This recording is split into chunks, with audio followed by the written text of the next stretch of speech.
Kolegovia, dnešok je v Europarlamente naozaj šialený deň. Maďarsku chcete odobrať eurofondy a Slovensko chcete v hlasovaní potupne označiť za krajinu s históriou nenávistných zločinov a vraždy novinára.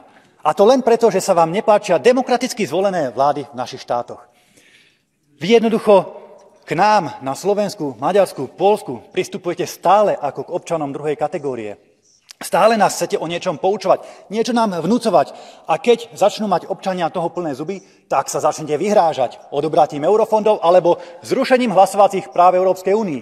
At the same time, around 20 billion euros remain frozen. They are suspended for reasons that include concerns on LGBTIQ rights, academic freedom and asylum rights. Some are blocked under the conditionality mechanism, and they will remain blocked until Hungary fulfills all the necessary conditions.